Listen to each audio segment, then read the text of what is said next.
Yes, that is, in fact, the idea is to help you to come out of your equations. Initiation. Yes, initiation. So he does not give you any Durga mantra or Ganesh mantra, he gives you only Om. That is why Grihastha is afraid of saying Om. He thinks it is the dangerous condition of sannyasa might suddenly result in people. Still only Om. Sannyas, only Guru Om. That is Guru mantra, that is Tara mantra. Tarunopayam. Tara iti. That is in that the only Om is given by absolute Sannyas. And then the Danda Puja, Trikala Sancha and things are all part of the ashram discipline. So far as the inner man is concerned, he has got only one mantra, that is Om, nothing else. The rest of it is, ashram has some discipline. Ashram means Turya ashram. The sannyas threshold, I mean it is the ashram, it is a status in the society. So it is enjoined upon him to perform a sanjavana, this and that. It's all about it. Then Danda Kamandalam, these are all. Iti Kashaya Danda Matrana iti Vandaniya. Don't say whether the sannyasi is a jnani or not. No, he says, that's all. Say pranam to him. It's Kashaya Vastram, Danda. That's all about it. So there are two kinds of sannyas. There is somebody who has taken to sannyas on account of vairagya. Somebody else has taken to sannyas for the sake of vairagya. Both are respected in society. Because I am a grihastha, I have not done anything. That is a great ashram, that is ultimate ashram.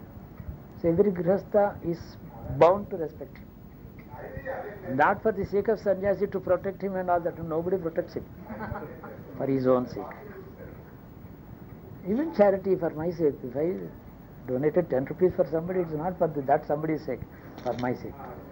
గురుకి చారిటీలో నమ్మమ్మ అంటాం కదా, ముందు నుంచి ఇది నాది కాదు, నాది కాంది మీకు ఇచ్చేస్తున్నాను, ఇది మీది కాబట్టి మీకు ఇస్తున్నాను అని అర్థం వస్తుందా, లేకపోతే ఇచ్చిన తర్వాత నాది కాదు? అంతవరకు నేను నాది అని అనుకుంటేను ఈ మాట. అంతవరకు suppose before that time he was thinking that it was his. Even then that dosham is washed. We should not. In fact, all money belongs to Reserve Bank of India. You know that, I know it. For a while it is with you. For next minute it is somebody's hand. Again it's shifting, like water and air. So the kind of feeling that I own this, it should be followed by one question: for what? From where did it come? Basic common sense analysis, they are not great truths. Basic truth is, it was not there with me yesterday. This morning it has come, tomorrow it will go. So anything in passing, all that is all right. But what we are repaying every minute is in some kind of service, including charity. We are repaying our debts. If this attitude is firmly held on to at the core of your being, the past karma also is melting away. Yes, debt is another form of the karma. They are not really different. Go deep into this concept. What is debt? What is karma? Even the collecting of the good fortunes of your past good deeds is also debt, only the direction is different. Somebody is repaying your debt. So he was owing something to you hitherto. That was, you are in a better status. When you collect it back, your status is lesser. Now what will you do after collecting it? You say it is. Rather than this, the sannyasic attitude to it is, yes, might be from his point of view, the God has made him repay what he owed to me. But on my part, this is not the body that paid him last time, in last month. So to this body, it is a gift only, a charity only. That otherwise, the continuity of the soul from body to body is cut. That is not being realized by the human being. But there is a continuity. The same soul, as XYZ, he gave something to somebody. And as ABC is collecting back, where is the link? Ego is different. Ego is different, the body is different. In this sense, even if it is the result of my past good deeds, I am collecting something from people, let me treat it as not mine. It's not mine. Not mine. It's not. So in repaying and even in receiving, when you take it, it may have some purpose. Somebody else is going to take it from me tomorrow. If somebody is not taking it, it will be lying unspent. Somebody else will enjoy it. Then where do I own it? When did I own it? If I spend it, it is somebody's. If I don't spend it, it is inheritance to somebody. Either way, this balance sheet of karma is never clear to you. Gahana karmano gati means it is never. There is no chartered accountant who can sign on this. You can never balance it. Guruji మరి కర్మబంధం తెగితేనే కానీ మోక్షం రాదంటారు కదా. కర్మబంధం అంటే కర్మ డెట్టే అంటున్నాను నేను. Karma and debt are not really different. So a man, what you are teaching and preaching to others out of love, so that you are concerned for his welfare, he is responsible for your teaching him. You are interested in his well-being. You want him to be wiser. You want him to be balanced in his mind. You want him to get rid of his weak points in him. That is an invaluable service to him. This is the best service. That is why there is Anadanam, Bhudanam, Godanam.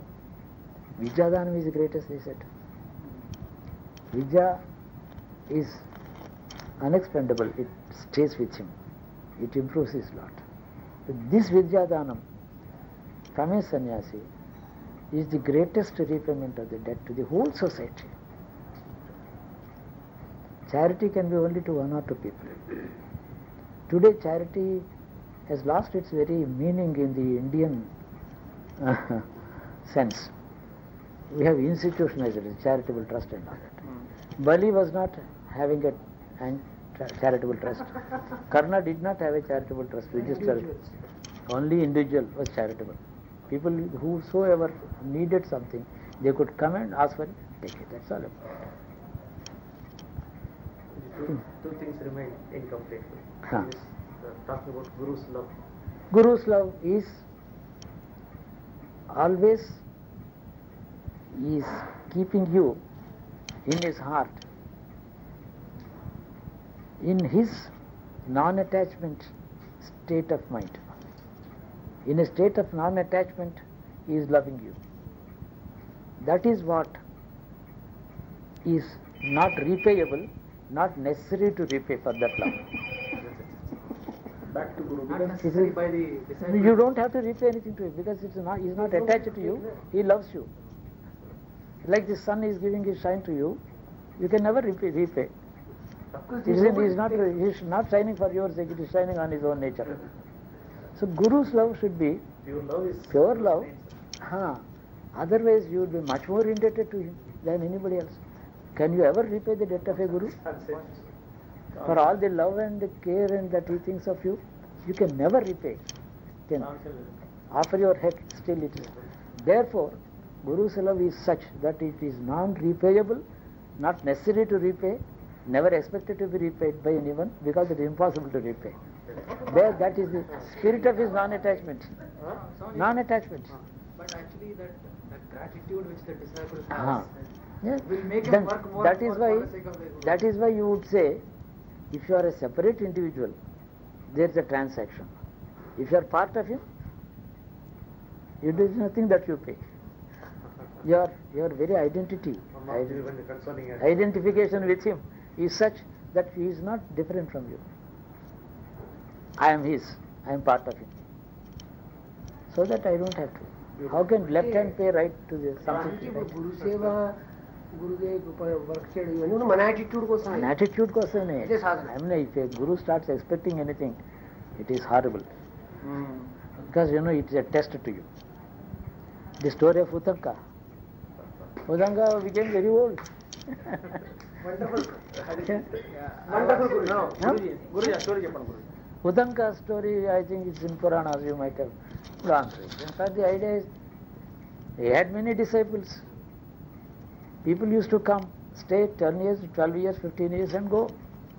He would say, as your Vidya is completed, your education is over, you go, become a Grahastha, enter the social life. But this Udanka never was given a completion certificate of his education. One day, the fellow used to collect the twigs for his home from the forest, and he used to keep it on his head and carry the bundle, and one day he carried the bundle and threw it before the ashram. In that bundle of twigs, a white long hair was found. That was plucked from his head, pate. That white long hair, Udanka saw it. Oh, I have become old, my hair has grayed. This grey hair is on my head. I am that old. I never knew that I was that old. So perhaps I am a condemned man. It's never possible to educate me. I am so useless. So all people who have come much later than myself have completed their education and gone. Perhaps Guru thinks I have not been educated, I have not adequately responded to his expectations as a student. So my life is useless. With these thoughts, suddenly tears came to his eyes. So late in life, the Guru had a daughter. The daughter was about 12 or 13 years old. Guru looked at him. He was about to shed tears. He called his daughter. Come, let not his tears fall on the earth, because the earth cannot take it. He is such pure brahmachari. He is a tapasvin and a yogi for all his tolerance and sushrusha. Keep your palm under his eyes, collect his tears in your palm. You alone can take that, those, because you are my daughter. You are his future wife. So she collected the tears and then left them in a pot of water. And this depressed condition, this Udanka was called by the Guru. Arey, I have not meant that you are totally useless. I never wanted to part with you. That is one thing. Not only that, they acquired lots of shastras and other education of an intellectual nature. You have become a tapasvin in my presence with me. Tapas does not end one day.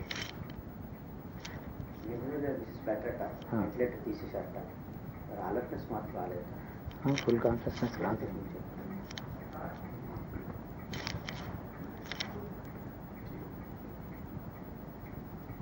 So now, then he said, Guruji, then I must repay some pay some Guru Dakshina to you. No, you don't owe me anything, he said. You don't owe me anything, he said. But the tradition says, Guruji, I must pay some. Arey Murk, you don't owe me anything. I am releasing you from that debt anything. I must say that you owe me something. If I don't say you don't owe me anything, it is so. You can never pay me anything. This fellow insisted, I must pay something to you. I must do something, whatever. Then I don't expect anything from you. Go and ask my wife. If she has any desire, if you can fulfill that, that will be repayment which you think you owe me, not me. So he went and asked that lady, after all a housewife, a lady, he said, the kundalam, that is the fire katakam of Aditi, was stolen by somebody. They are somewhere with Takshaka somewhere. They are Divya Mani. It is a creation by Brahma. Those ear tops I have a strong desire for a long time to somehow get them. Please get them.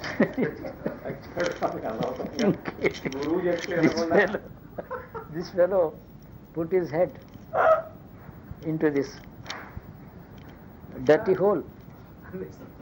And, oh yes, I can drink it. But they don't know what it is. He's a real murkha. So far, you know, I can tell you one thing. It's my honest belief. My guru has always agreed with me in this opinion. Easiest is Brahmagyana. The most impossible thing is Prapanchagyana.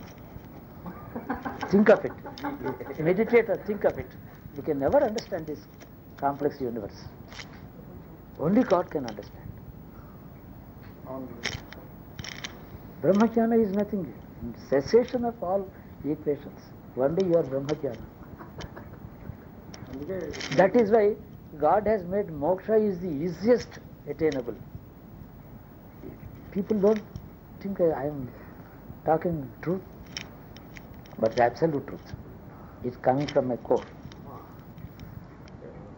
Prapancham is impossible to understand. It is a complex puzzle to the, except Brahmadeva, anyone down below, including Indra, the Devas, Gandharvas, Yakshas, Kinnaras, Kimpurushas, humans. Chaturmukha Brahma is the creator. ఆయన వాడు తప్ప అందరికీ కష్టం.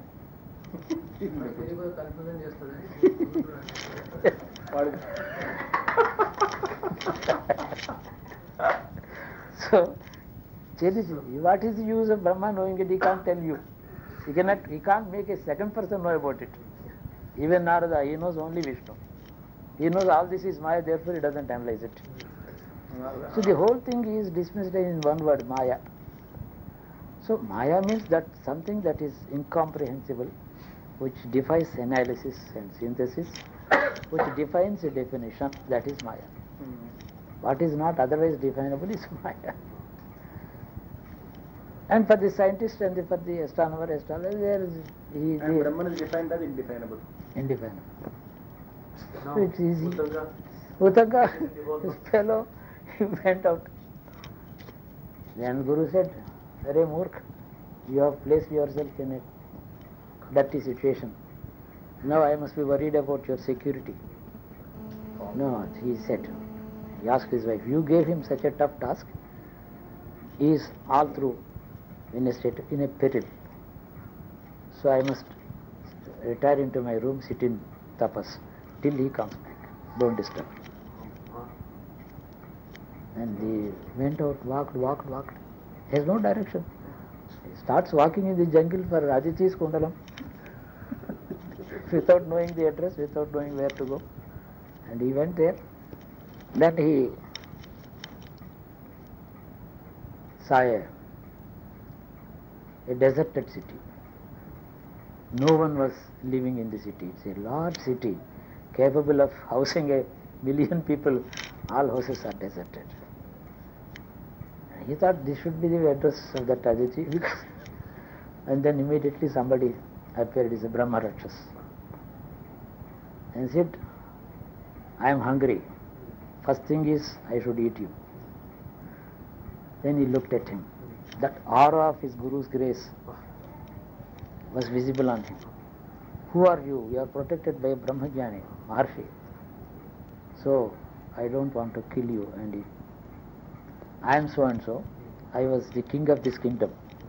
It was my kingdom. By a curse, I became a Brahma Rakshas. I consumed all my people. I ate them. My wife is still alive, in a human form, in the palace. You have come for the sake of Aditi Kundala. You go to her. She will guide you. And then stage after stage, the Purana describes in such a complexity, it would be an excellent novel. Beautiful fiction it comes to. But fiction in Puranas is truth, unfortunately. History. It is history, only with poetry, with poesy. Poetic way. Ultimately, somebody said, we have to, this kundalam, the ear tops are with me, I'll give you. No, I don't need anything. By giving these ear tops to you, my husband's curse will be annulled. He will become an ordinary. We will leave these bodies and reborn as a couple immediately. I was waiting for you to take this. But then remember, you cannot, it's not that easy to carry them there. Take extraordinary care of this. Never keep them away from your physical body.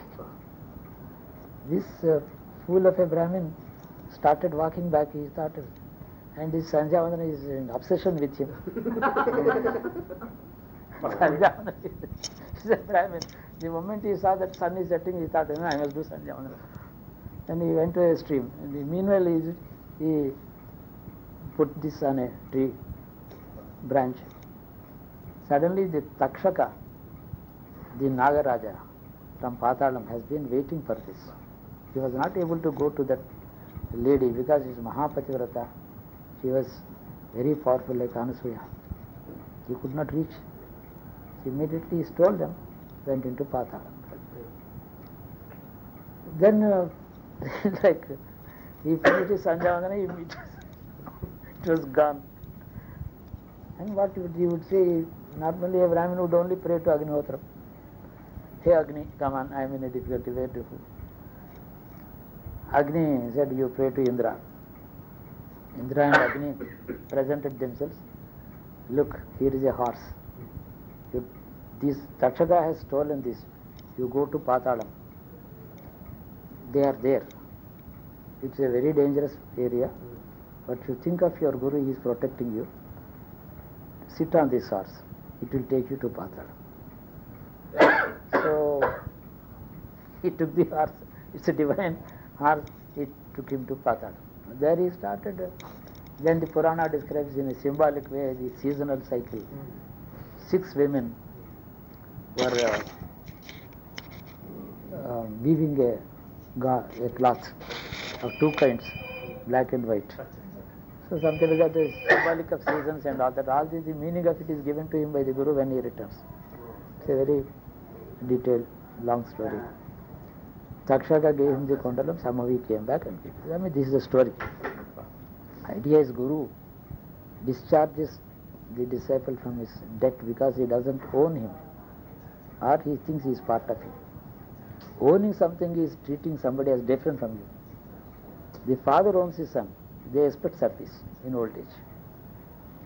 It's a conditioned love, expectations. There is a debt. To the Guru, there is no debt in this sense. It's a commercial love. Yes, parents and children as commercial love. Yeah, I mean, it is give and take.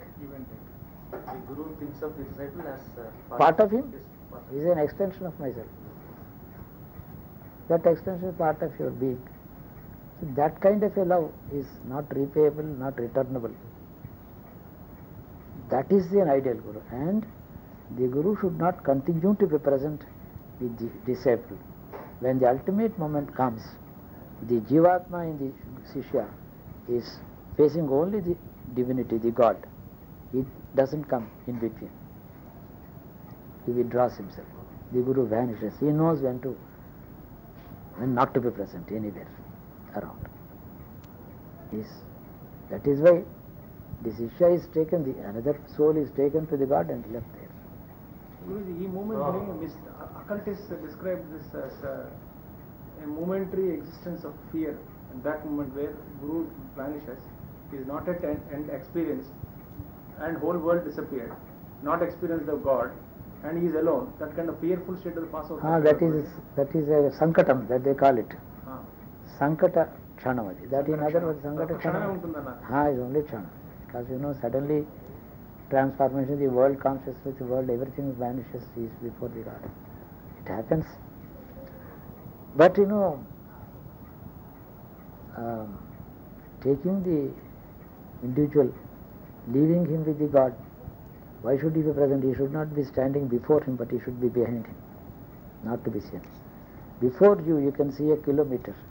Behind you, even 1 yard you can't see.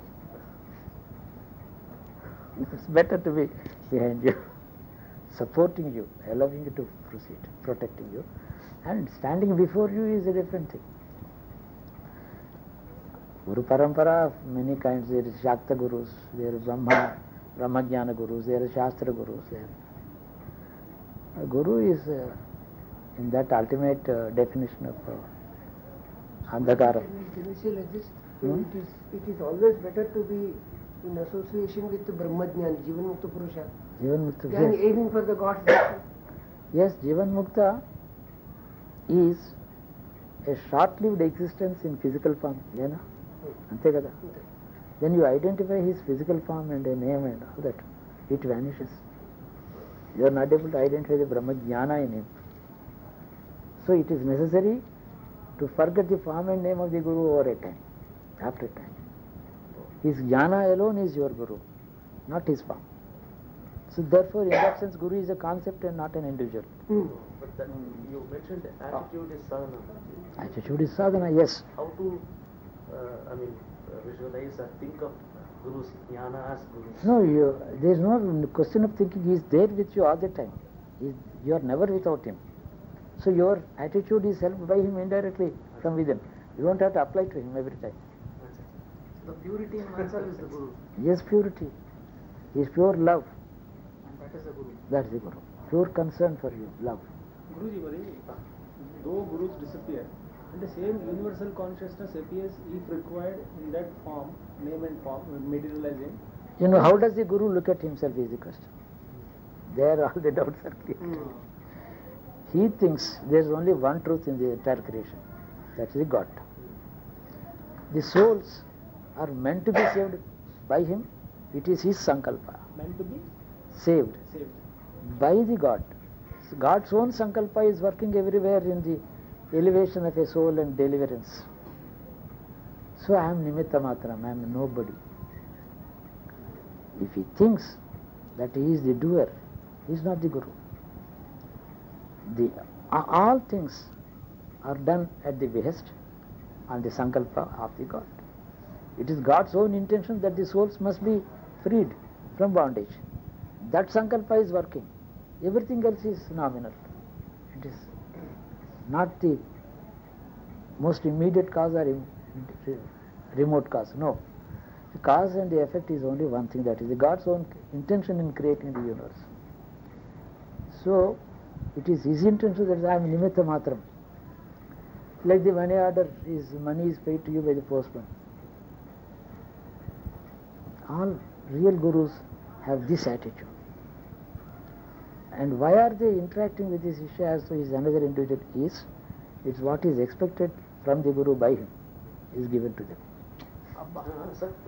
The Shishya expects, the disciple expects protection, love, care and all that, and he wants to repay. All transaction is the imagination of this disciple and not his intention. Even Guruji, that appearance and allowing him to serve, all this is. In that case, does the Guru have an intention towards the disciple? Yes, it is the intention of the God that he carries with him. He is not the author of it. Why did the disciple come to the Guru? Did the Guru call for applications and interviewed them? Somebody has come to him, has been accepted by him. Whose intention is it? God's. Maybe Plan, it is divine plan. He is there, I am nimitta matram, they have come to me. He is the doer. He is only one Maha Chaitanyam is working with this. Only absolute ultimate truth is working with this. Ishvara Tattvam only is working, there is no second thing. Everything is taking place at his behest because he intended this soul to be taken to him. I am nimitta matra, I am here. I am an instrument. Instrument is the status that the Guru claims for himself. Therefore, between the soul and the God, he stands nowhere with any ego. He has no ego. He has no presence of his ego in between these two. then what should be the attitude of disciple? Disciple can treat the Guru as God or God as Guru and water. God has come to me in this form as a Guru, so I worship him, he is present, physical God to me. Truth. His attitude is different. That's a different thing. But does the disciple really? If, huh? Please. If Guru were to think that he is responsible for the elevation of the soul, he owes him everything. Guru has already dismissed his ego long ago. There is no ego existing. There is no platform on which any equations can be placed. There is no equation. But in some cases we see Guru states sankalpa for disciples and he orders them to do. But all this is nimitta matra. The Guru is a jnani. There are gurus, mantra gurus, diksha guru, shastra guru. There are various stages, like the 4th class you had a teacher, 10th class you had a teacher, in the BA you had a teacher, in the MA you had a teacher, PhD you had a guide. Even who is your guru for that stage? They are not guru, they are teachers. Teachers, we have several levels of teachers. All of them are teachers. Guru is only one ultimate. A God comes to you,